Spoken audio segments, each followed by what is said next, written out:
Salam les amis. Pour cette vidéo on va parler de 4 motifs de refus de visa.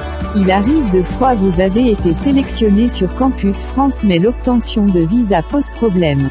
Ces 4 motifs sont garant insolvable, avis du SCAC, filière et hébergement. Pour plus de détails restez connectés, on en parle maintenant. Appuyez sur s'abonner et activez la cloche de notification pour avoir encore beaucoup de vidéos.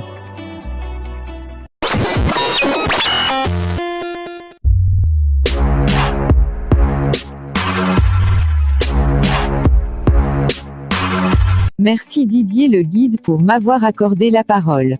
Encore une fois bonjour les amis. Pour avoir le fameux visa, longue durée pour études, vos garants doivent connaître leurs droits et ils doivent être exigeants. Vous n'avez pas les moyens pour résoudre leurs problèmes. Votre garant doit connaître son statut pour qu'il fournisse les justificatifs nécessaires selon son statut et son activité. Plusieurs candidats ont eu des refus dans les années passées à cause de leurs garants qui ignoraient leurs droits. Parmi ceux-là, il y a de garants agriculteurs, de garants militaires, garants commerçants, garants salariés non déclarés, garants retraités et enfin de garants analphabètes. Motif de refus numéro 1. Garant insolvable. Il n'a pas les moyens de vous donner la somme nécessaire par mois d'après les calculs de l'agent Visa, avec l'avis d'impôt pour Garant France, et avec relevé bancaire pour garant, ou dossier incomplet ce qui est à éviter. Motif de refus numéro 2. Avis SCAC. Donne son avis défavorable. Pourquoi?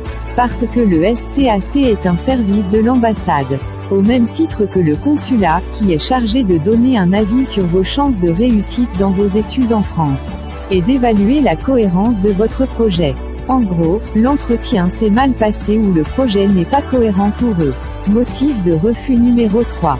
Hébergement trop loin ou pas assez de place si hébergement gratuit, ou pas assez de moyens, donc en lien avec le garant, si hébergement payant, ou dossier incomplet. Motif de refus numéro 4.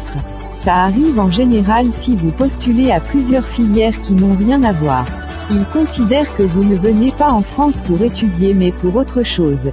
Évidemment ils vont directement penser que votre but n'est pas d'étudier, mais juste de quitter l'Afrique, donc il faut être cohérent encore une fois. Il arrive que vous vous posez cette question. Si on me refuse le visa je peux recommencer? Je dirais oui par cette question, mais à condition de changer ce qui n'allait pas dans la première demande. Si vous avez de questions posez-le en commentaire. Si vous avez aimé cette vidéo, appuyez sur s'abonner, et activez la cloche de notification. Bonne chance à tous.